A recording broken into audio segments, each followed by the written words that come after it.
Are you concerned about all this corruption being misgendered as conspiracies? Well, don't you worry. Sit back, relax, and join in the conversation as we talk with today's guest.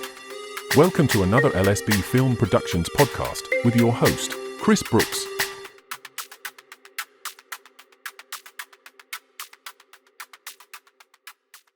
Hello and welcome to the channel. Today I'm joined by a very special guest, the super Sandi Adams. And Sandi Adams is going to talk to us about the UN's agenda and everything that's wrong with this world, and hopefully maybe even touch on some solutions.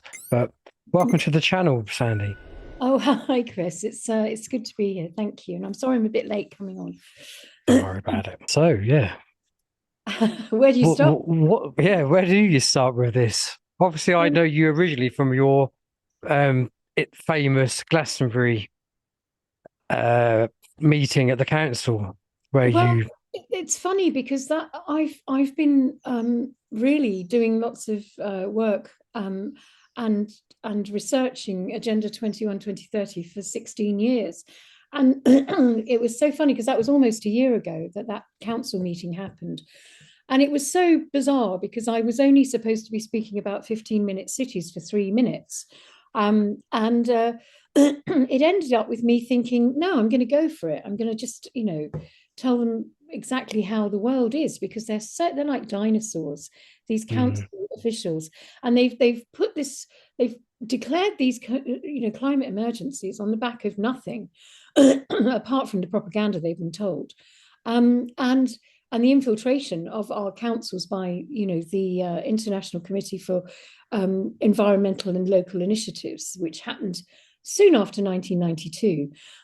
So there's been a good 30 years of indoctrination with all of our councils, with every single infrastructure of our lives, whether it's education, the police force. I mean, you'll see all this climate change stuff going on in schools. It drives me mad. It drives a lot of people. But it's embedded, and it's taken 30 years since the Earth Summit in 1992 to get to this stage of indoctrination and propaganda.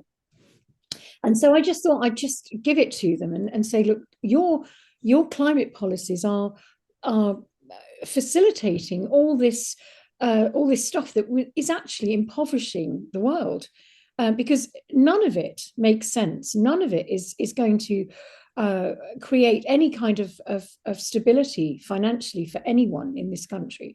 And it's global communism. And they just didn't get it at all. But what's interesting is they did, because there was the mayor at the time who was just about to leave office and let a new mayor come in. He said, yes, we'll have a debate about it. But they didn't come to the debate. I held this thing called the Great Net Zero Debate on the back of that in Glastonbury, and 200, it filled the town hall, 200 people turned up, most of them on our side. Is that the one that UK Column filmed? Yeah, that's right. And I think, obviously, a lot of people came from, because you're in Thetford, aren't you? Because you're doing Great Guns in Thetford as well, aren't you? We're trying to. There's things creeping back in, like on the Abbey estate. They're trying to do away with, they want to build 500 houses. So even though 40% of these houses are now privately owned, they want to take away garages and parking spaces using a CPO order. So interesting. Similar thing happening here about parking spaces. That's very interesting. It's almost as though they want to seize, land. And they want people to be more self-contained within that estate and rely on public. Yeah, exactly. They don't want. They're trying to ban the cars. I mean, a similar thing has happened at our local, one of our local community centres. They spent 50,000 renovating this community centre. It was a church hall, and it's got 25 parking spaces there. And they've decided to apply for planning permission to take all of those parking spaces up with housing, temporary housing, mobile homes for homeless people, and leave only three parking spaces, because they don't believe in cars, And what are we going to do about it, It's cancelling cars. Well, the thing is that this is we've done our best resisting the 15-minute cities, and I think Oxford and Cambridge, and Canterbury. I mean, I believe that Canterbury managed to roll it back a bit, and I think really, if we can't get through to our councils, what you're doing is pretty good, because it's Burnley, isn't it? That's Yeah, I believe so. shadow council, and I think that's a good idea. If they're not so people, Thetford's got a shadow council. yeah. I mean, Although we've been told we technically, well, I'm just filming it, but it's technically the Thetford Sovereign Council, but then sovereign and council is like an oxymoron. it is. So I think that needs to be addressed. So I think it should be more like Thetford Sovereign Council Watch. Yeah. Well, I think Rachel's doing a great thing with Colchester Council Watch, and I'm trying to get our group to. I mean, we managed to get the net zero debate, which the new mayor was so angry about, because she's in Extinction Rebellion, Earth First, and Just Stop Oil, and she's like a Nazi at the moment. She's every council meeting, she fills up the 3-minute slots with all her acolytes talking about green nonsense. So unless you book sort of a month in advance, and even then, when you turn up, she says, "Oh, you're not on the list." And she's got all her friends talking about green vanity projects and how good they are, and how we need to get rid of cows in farming and sheep because it's bad for the planet. And that's what happened last night. Was it last night? No, the night people are dangerous. Yeah, all the slots were taken up, and this is a form of censorship. We're not getting because she was so furious. She was so furious about the Great Net Zero debate.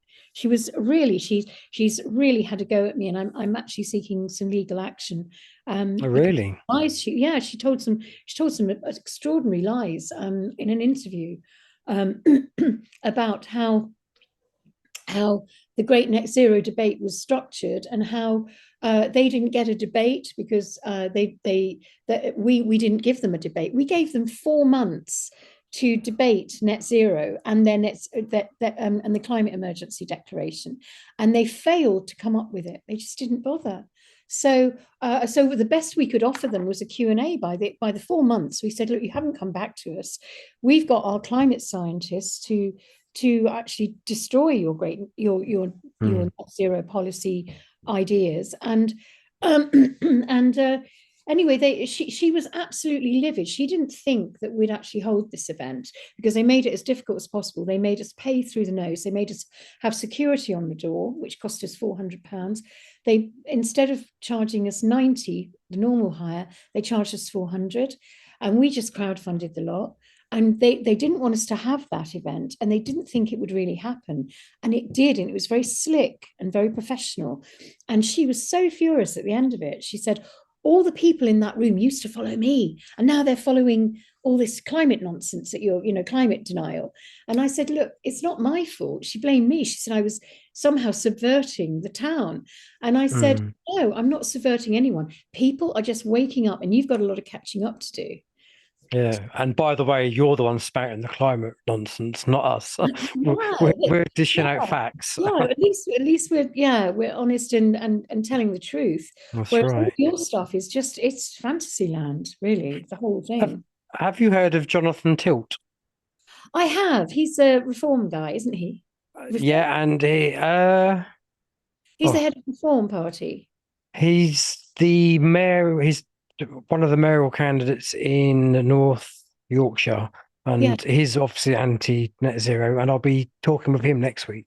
Oh, so great! I didn't know whether I could put you two together. Well, yeah. I mean, to be honest, I was almost with him on TNT radio the other day with James Freeman. Really? He was speaking, not the same time, but he was either before me or after me. And he did post something on Facebook saying, Sandi Adams, I've been, I'm on TNT News with, and she's the other guest, and, that I've been doing a lot with Agenda 2030. And actually, one of his candidates is standing for Glastonbury, which is where I live, and Somerton. And he's been in touch with me, a chap called Mike Wilkes. because they seem to be doing quite a lot for they want to use Agenda 2030 as almost a campaign tool to get rid of all the nonsense. And he's asked me if I offer some of my stuff, which I'm happy to do. I don't want to get involved in party politics because, to be honest, you don't know who you're in bed with. And there has been a bit of criticism about their pro-Israel stance. So I just don't want to get involved in party politics. That's fair enough. And it doesn't help having Richard Tice going over to Ukraine either, did it really? Yeah, he went over. Yeah, so that's kind of buying into the narrative. I mean, I just think, do you know what? I don't mind pushing my stuff, and if they're going to push the Agenda 2030 stuff, great. But I cannot endorse their party. Do you know what I mean? Yeah. I think David Curtin's doing a good job as well. But party politics, it's always controlled because there's always somebody backing it financially. You don't know who those people are, and they have. That's very true. They've got agendas. So I keep very autonomous, I'm afraid. I mean, I think the good thing about David Curtin is at least he brings religion into it, because I've always said at the moment we are fighting a spiritual war. This is good versus evil. It's not left versus right. It's just good versus wrong. Yeah. And he's never had to backtrack on anything like the injectables, or he's always held the line. Yeah, whether it's the lockdowns or the I think he's very true. He's very true. I like David Curtin as a person. And if there was a party that kind of really ticked a lot of the boxes, I think it would be his. But he doesn't seem to have the backing that the other big boys have. Like Reform they've got financial backers, in whether it's the same people that, because obviously it's Farage, he'll be coming back, I'm sure. They've got and Farage was always backed by, what's his name, Aaron Banks, wasn't it? So who knows who's backing them? So I would say that he's not being backed, David Curtin, so much because he's hitting the net. He's too truthful. Exactly. It's too truthful. It's the good people that don't get, because this whole agenda is so backed by millionaires and bankers, and there's always some shenanigans going on, and I don't trust it at all. I really don't. Yeah. No, I think that's probably the wise position to take.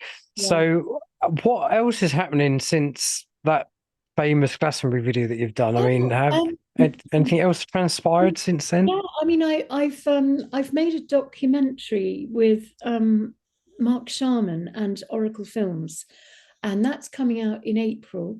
It doesn't have a name yet, but it's all the work that I've been doing over 16 years, as well as, bringing other people into it. And, Mark Sharman's an amazing filmmaker. He was quite big in television. All his whole career has been in television, and he worked for Sky and was a big executive in Sky and ITV. But he had a massive wake-up call, and he and his ex-wife Patricia, she's an absolute, she's a trailblazer. I think she kind of she did all the research, and she knew that there was something wrong, and she and he have worked very hard together on this documentary. They've done another one. They did another one in I think it's 2021 or 2022, called Safe and Effective, and that was really good. It was do have a look at it, because it's watching, because it's that quality of film is now going to be put into the bigger arena of 2030. So that's been quite a big thing. I've been writing a book which I'm about to put on my Substack in increments. And I've just been doing tons of interviews and really getting into the whole farmers thing, because the farmers will finally, the British farmers are coming together, always late to the party. But there's a big farming movement coming up, which is happening all over Europe, all over the world. So we know it's a global agenda to destroy food production and to really bring food into the corporate agenda, which is what they want to do. They want to bring food into the corporate agenda. And I did a big thing on UK Column yesterday with all the documents proving that they want to corporatize food. And take it away from the farmers and create super farms, these hideous farms, all run on robotics, GMO, you name it, whatever. They've been doing that in Africa for years, haven't they? That's why there's been so many suicides in the farming industry in Africa, because they're copywriting the seed, if you like. And so you have to get the seeds from Bill Gates and the like. Oh, dear. No, I mean, the trouble is that this agenda has been going on for so long. I mean, with all my research that I've done, I've tracked it way back, even before the 1970s. I mean, it started off in the technocracy movement of the 1930s. And if you go to my website, which I've got to update, it's got most of the history on it, the technocracy movement of the 1930s, which then got sort of shelved because they didn't have the technology. More than anything else, but there's the Second World War kicked in, and then it was revived in 1970 by Zbigniew Brzezinski, who's again Council of Foreign Relations. He's Club of Rome, all those Bilderberg, all those shady organizations, and he reinvented the new economy, which would be carbon based. And of course, everybody bought into it. Tony Blair, David Cameron. It was big society. It was going to be the way forward. And the thing is that by the time it got to 1992, the United Nations are really behind this. They're the axis of evil in the whole of this, because they run the WHO, the WHO and the WEF, and who's behind them, we can only surmise. But the fact is that they brought the Earth Summit in 1992 and made 178 countries, leaders of countries, sign up to Agenda 21, which it was then. Now, not people say, well, what's it? Is it Agenda 21 or is it Agenda 2030? Well, Agenda 2030 is just a goal. It's to have this done, have Agenda 21 signed and sealed and delivered by 2030. But it didn't quite work like that. They started off with the Millennium Goals, the 8 Millennium Goals, to be achieved by 2000, which failed. Let's be pleased that they fail at these goals. We have to keep. Oh, absolutely, yeah. So they had the 8 Millennium Goals. They failed, and so they reinvented it in 2030. And Obama flew over to the Vatican, and the Pope. And a whole load of United Nations people. There was Antonio Guterres. Yeah, it was, I think. It was Antonio Guterres, who was the General Secretary of the UN then. They all got together in Rome and launched Agenda 2030 for Agenda 21 was the agenda for the 21st century. But Agenda 2030 is just a goal within that. And it was all these, and they launched it, and it had the seal of the Vatican on it. So that tells you exactly where the Vatican's coming from. The Vatican own your name, apparently. Well, absolutely. We've got to be aware that the Vatican is not a good organization. The Roman Catholic Church. I'm sorry if there's any Catholics watching, but it's satanic. It is indeed.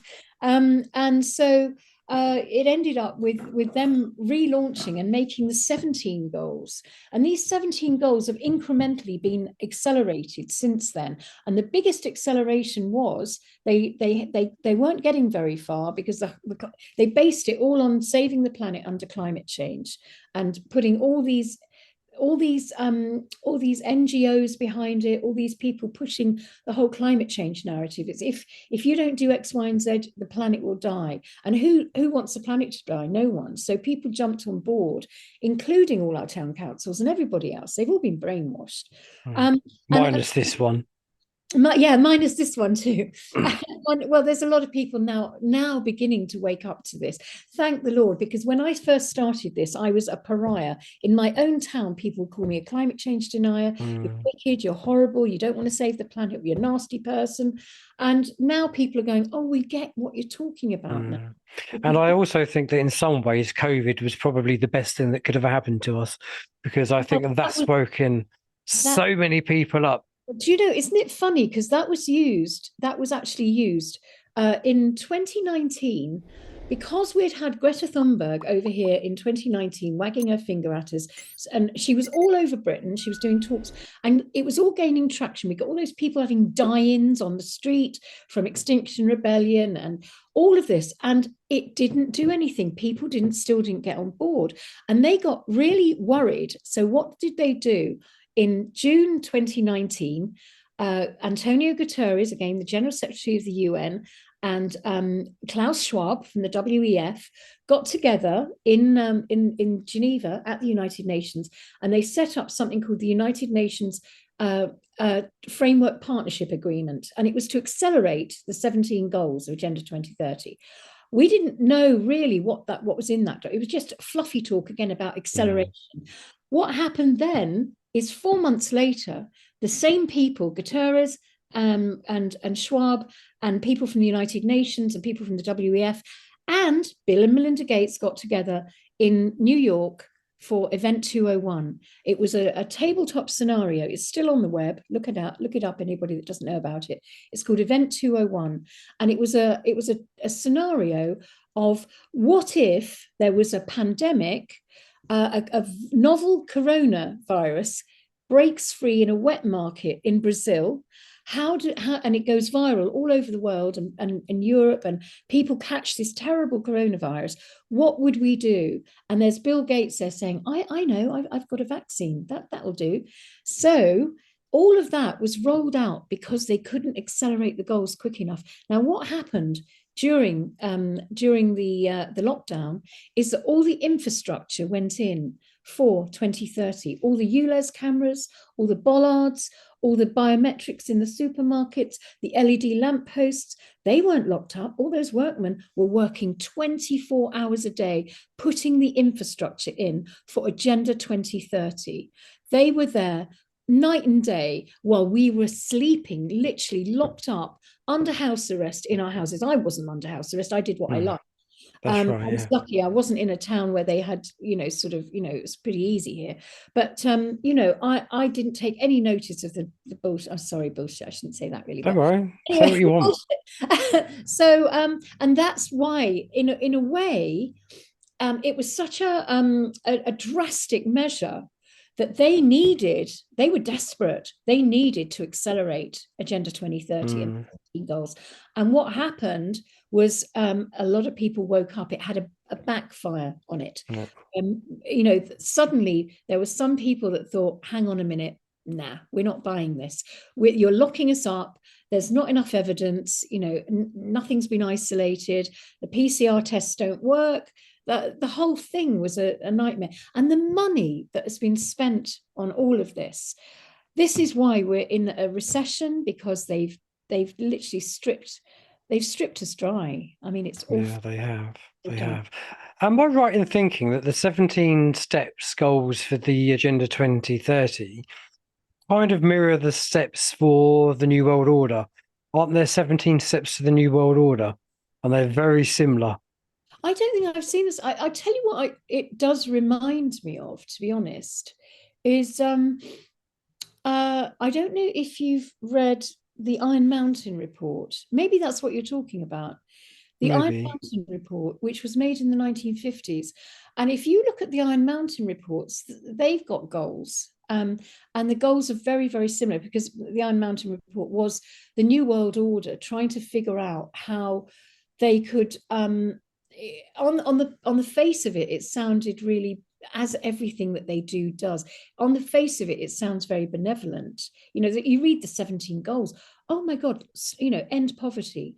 A good education for all, end hunger. No more hunger, yeah. All of them are just really, but you dig deep into it and you see how they're rolling out, and you realize that actually there's a darker interpretation to them, which they're very clever at hiding.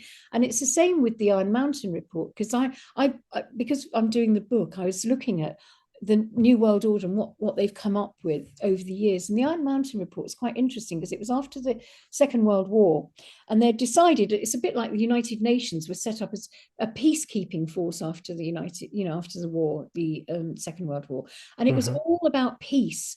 But actually, it was all about they created the wars. Let's face it, every war is a banker's war. Every war is a millionaire's war, a billionaire's war. So, and corporations make huge amounts of money during wars.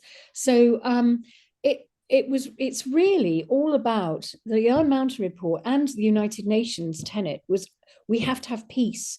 But if you have the peace, how do you maintain peace when actually the whole economy works on war? Their economy, the bankers, work on war. So how do you replace that? And the way they decided was you have to have a sort of technocratic control over the people to stop these wars. And of course, it's them being able to make money out of the technocratic agenda, i.e., the technology now that we have, instead of having tanks and machine guns and whatever. But even though we've had the Iron Mountain report, we're still having conflated, sort of wars that have been literally made by the globalists in Ukraine, and now we're looking at Gaza. All of these wars have been made by them. And yet, the whole thing about, United Nations was we need more peace. Have we seen peace since 1948 when the United Nations was created? No, we haven't. We've seen more control. And that's what it's about. Yes. We're always saying it, we live in an inverted world where good is bad, left is right. The sexualization of kids in school. It's horrendous. Whichever way you turn, there's corruption. It's crap. What is, because I'm not too au fait with this, what is Agenda 2050? Well, it's another goal. It's another goal. Right, okay. Because I think that, to be honest, it was quite interesting watching the Davos, some of the Davos talks, because I think it was it Boutros or somebody, I can't remember which one it was, said, we have to stop these conspiracy theorists because they're holding up, our agenda. This is awful. These conspiracy, we have to. So they're running scared, and I think they keep shifting the goalposts. And Agenda 20, they've got all sorts of projections, right up to, I think it's 2069, of how they're going to deal with us. And it's the trouble is that we have to not buy into we're going to do this by then and this by then and this by then, because you look at it and it's frightening. But none of this is really in law. In a lot of it is soft kind of even Agenda 21 was a soft kind of legislation which has been almost because people went along with it, it's been rubber stamped, and they do it. We have to just say, no, we're not doing this anymore. I've been looking into the 12 presumptions of the Bar Guild, and trying to reclaim back your rightful property. I don't want to say ownership because that's legalese. And so I've not long done a video about the letter that I've sent to the DVLA saying I am the executor and the sole beneficiary of my trust. You are the trustees. And then next, after I've done that, it will be the land registry. Because this is the thing, people who have been withholding their council tax, they're still liable because their property, if you're a homeowner, even if you've paid your mortgage off, the land registry own your vehicle, own your property. Yeah. So until you correct the errors there, you're always going to have the issue with the council tax, because as far as they're concerned, that's not your house. Yeah. So that's an interesting minefield, I tell you. Isn't it? So you don't own your house because you own the title deeds, is that right? You don't own the actual house. You are the trustee, which means you hold all the liability. What happens if, you can put it into a trust and take it out of the land registry, I believe, and people are doing that. People are doing that. I mean, people say, well, what about if you're in a council house? Well, the only way that I can kind of view that is that if you lease a car from a company for a week, it comes with MOT, it comes with insurance, and it comes with tax, because they own the vehicle, therefore they are liable for the vehicle. Yeah. And I think it's kind of the same with this. Well, okay, thanks, this is your house, you pay the council tax on it. Yeah, exactly.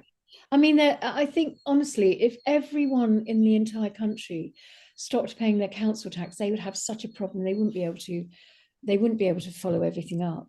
No. And there's various ways. The trouble is with the common law movement is that they all argue about whose way is best, and that's what I'm finding. I had an enormous amount of success years ago with something called Article 61, and that for me was the most powerful thing, particularly in my tax situation that I had then. And I found that I got a letter from HMRC eventually after I'd done the processes saying you're no longer required to pay tax. Should you wish to pay tax, please retain your UTR number.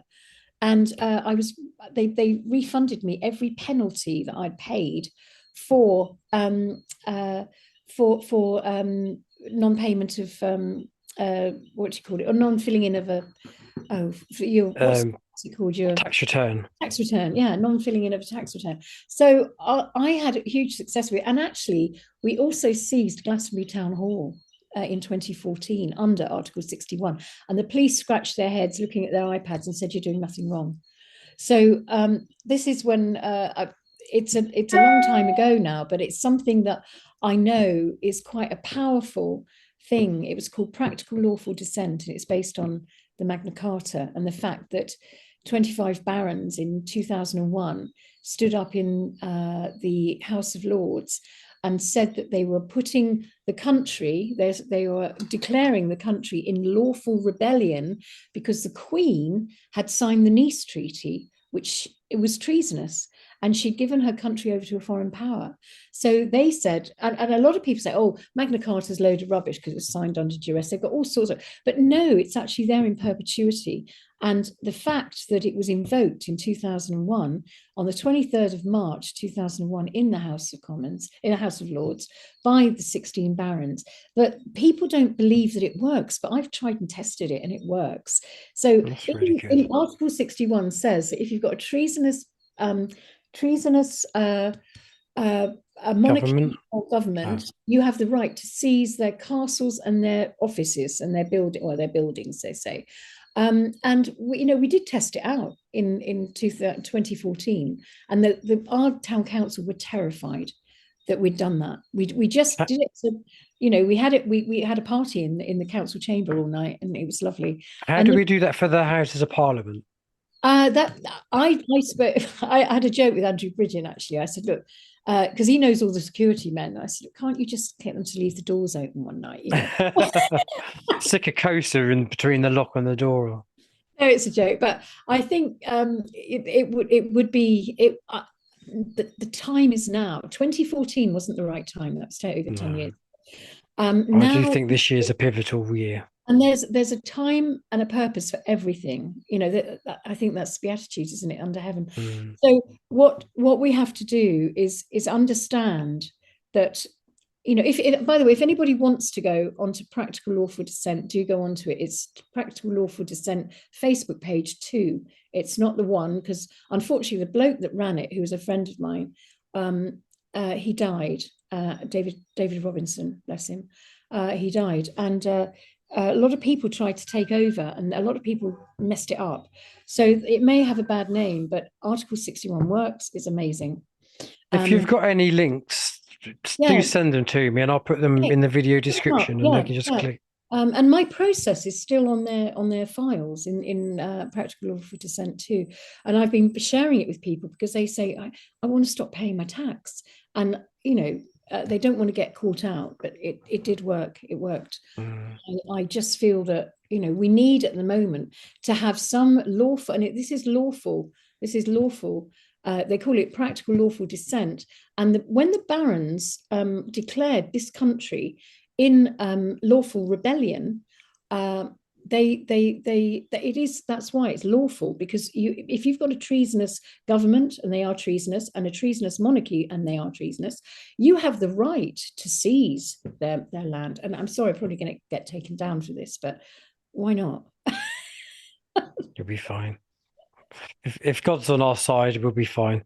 Yeah. No, that's good. So you are quite optimistic for in the long game? I have good days and bad days, to be honest, Chris. I mean, I think it's going to take a long time to unpick all this, but the only power we have is the people. The only power we have is the ability to say no, and to do it peacefully, as peacefully as we can. We certainly need a farmers' revolt, because that will really shake. And we need people also, what's slowly happening is the uncovering of the vaccine harms, and all the other stuff is bubbling to the surface. But, unfortunately, this will all be done in courts, and it will take a long time, I think. It'll be a bit like the post office scandal. I mean, that took 20 years to come to light. I mean, how on earth it and a documentary series, not a documentary series, what do you call it? A TV drama. Yeah. That's what done it, isn't it? That's what did it, exactly. Isn't it crazy? Well, maybe somebody should make a TV drama about the vaccines, I don't know, but it seemed to wake an awful lot of people up. But we have to understand that there is no government anywhere in the world that is working for the people. Not that I can see. Maybe somewhere in Africa there might be, but at the moment I can't see. Croatia are pretty good, but there's not many governments in the world who are actually actively working for the people. They've all been caught up with this public-private partnership ownership of the world. And I haven't spoken about public-private partnerships, but this is the way of destroying representational government. And that's what we're getting, is everything is a corporation. It's a for-profit corporation. And that means we are being commodified. The human being is being commodified.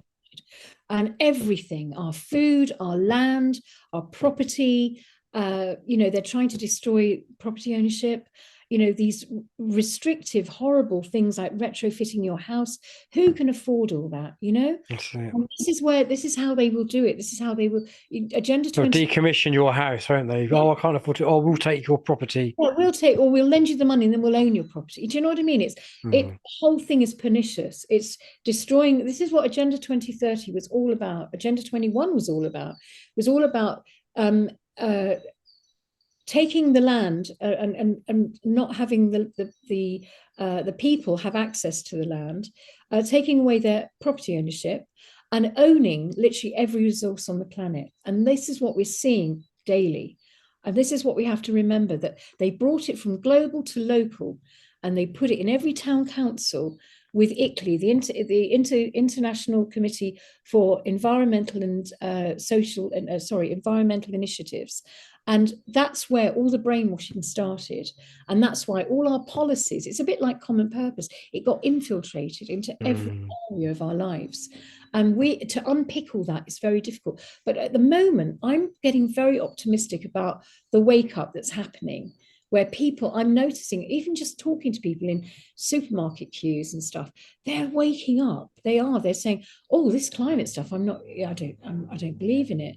And, they're looking at all the fake meats on the, in the supermarkets and saying, we're not having that. Apparently the sales of all those fake meats have really plummeted.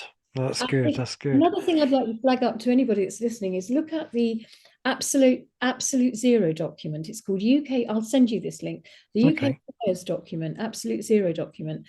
And this was a document commissioned by the government in 2017, I think. And it was they commissioned it from I think it was Cambridge and Oxford University and the University of East Anglia, I believe. I don't know, but it's certainly Oxford and Cambridge. And it was a think tank document about how they could roll out Agenda 2030 in a timeline of how they could do it.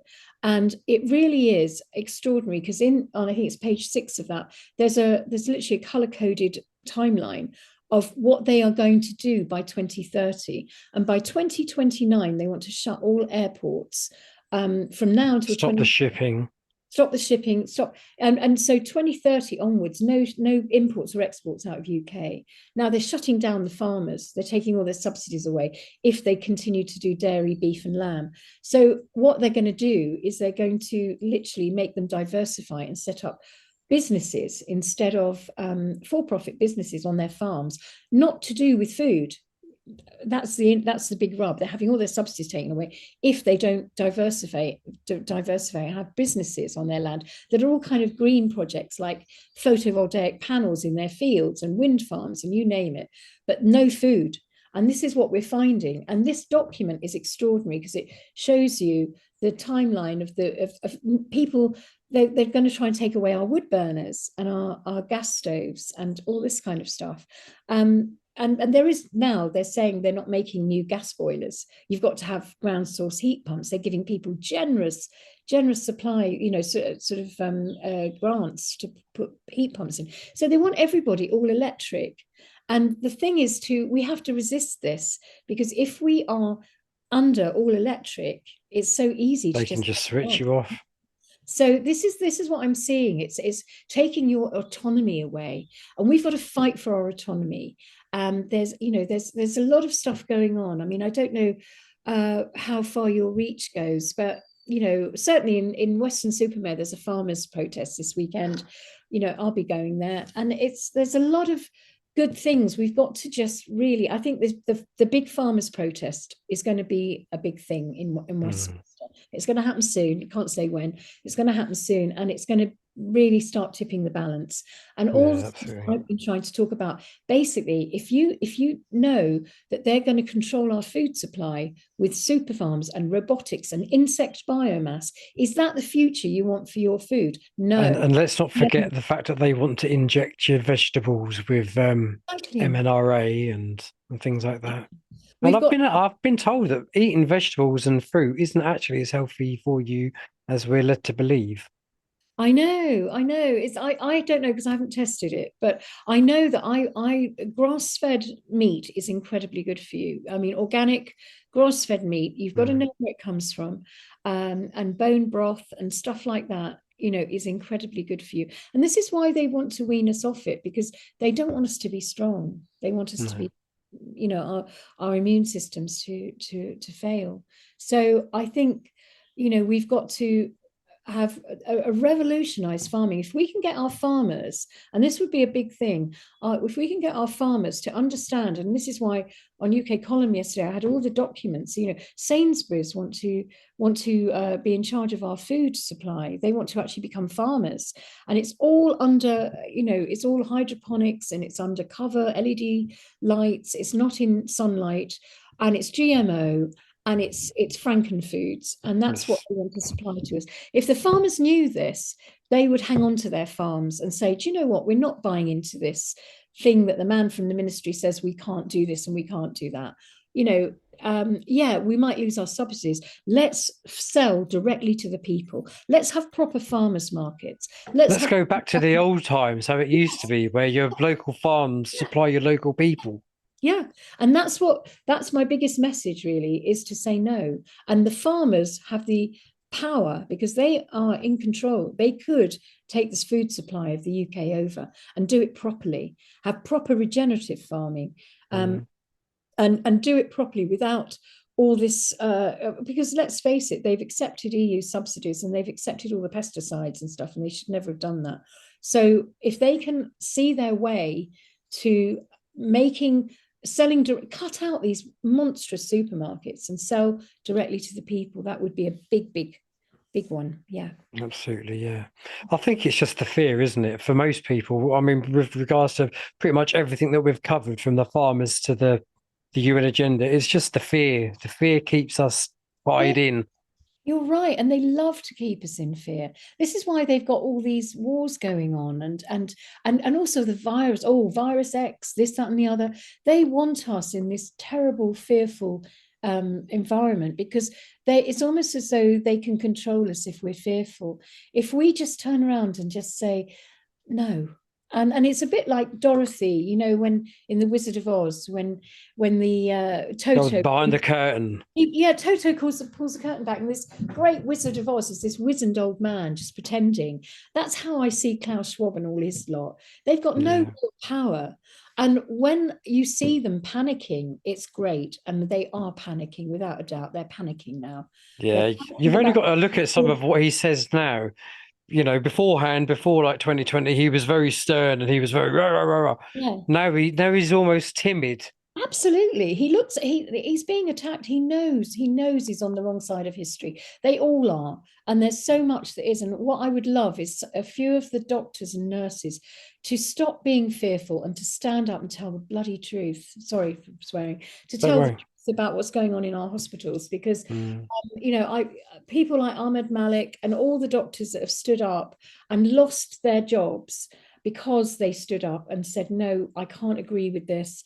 and I'm going to speak out against it. They have lost their jobs, and that there could be a revolution within our NHS if only people stood up and said, we don't like what's going on. We know what's going on yeah, absolutely. Yeah. No, absolutely. Well, listen, I don't really know where to go from here. I am optimistic. I am hopeful. I do think that there's going to be a lot of collateral damage between now and then, but I do think Endgame, good will conquer evil. Yeah, I mean, it has to, and I always sort of hold it in my heart, because I don't know. I have to. Sometimes I know that I deliver really bad news, but for some reason in my heart, I have to keep that optimism going. It's about straddling those two worlds. And I think a lot of people get very depressed, and quite rightly, because they're complete optimists, and they see everything going down, and then they become complete pessimists. If you can balance it and still look at the bad stuff, but do something about it, and then you feel almost how can you put it, sort of emboldened, if you like, to be able to stand up to it. Because believe me, when I sit under the duvet and I don't want to get up, because you need to be able to look at the situation, but take the emotion out of it. Yes, absolutely.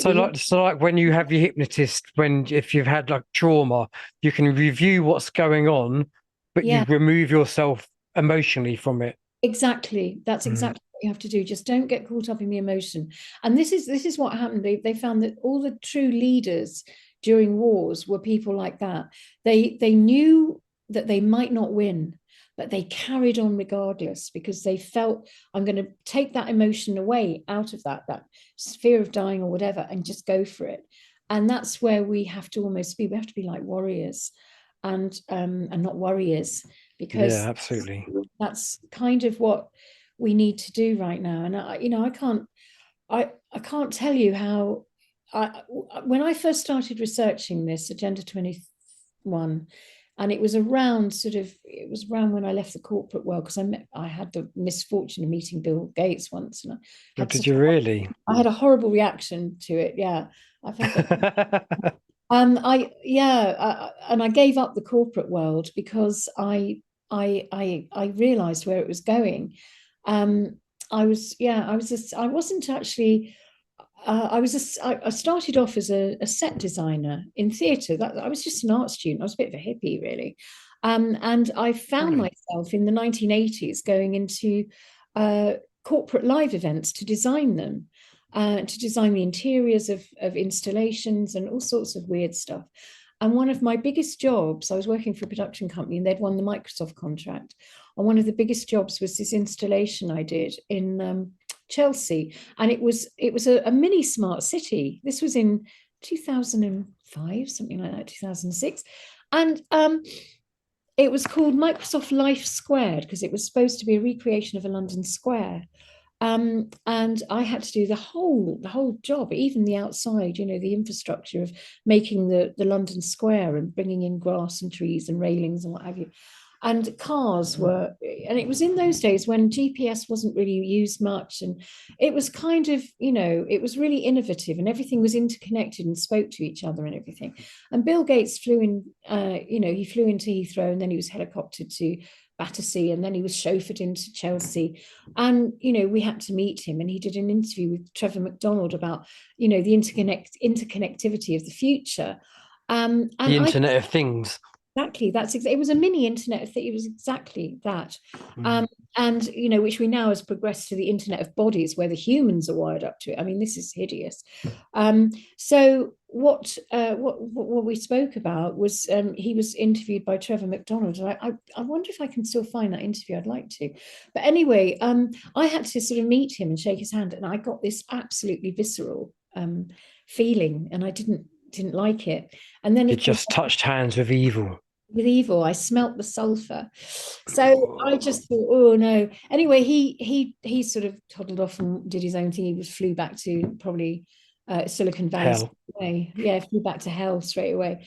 And then I found myself working for people like Google, and met Eric Schmidt and all those big wigs in this whole horrible agenda. And I just had to get out. And that's how I ended up sort of really researching Agenda 2021 it was then. But I didn't really think it would get going. I thought this climate change thing will collapse. And of course, then they turned it into something else, which was when they accelerated it with the injectable and the lockdown, and that's how they've really accelerated it. But unbeknownst to them, it's accelerated the wake up, and they weren't absolutely. They weren't banking on that.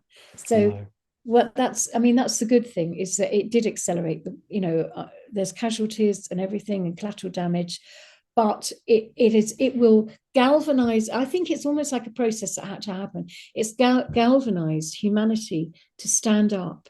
And this is our challenge as humans right now, is to stand up and defend our right to be human, and defend our right to have ownership of land. All the things that humans need is land, water, a shelter over their heads, and good food. This is what we have to fight for, and also to protect our environment in the right kind of way, not the way that they have not done. No, absolutely. Well, I think that's a great place to end this on. We've ended it with a little bit of positivity, which is always good. It's been delightful talking to you. I've been wanting to speak to you ever since the Glastonbury video. So thank you very much for popping on and entertaining both myself and my viewers. Thank you, and good luck with everything you're doing, because it's great to spread the word. Bless you. Thanks, Chris. One. Take care. I'm sure we'll catch up on a Zoom in one of the groups that we're all linked to anyway. So all the Zoom links, so we're all coming together and doing things. It's brilliant. They are, aren't they? It's brilliant. It's lovely. All for the good. So nice one. Thank you very much indeed. And take care.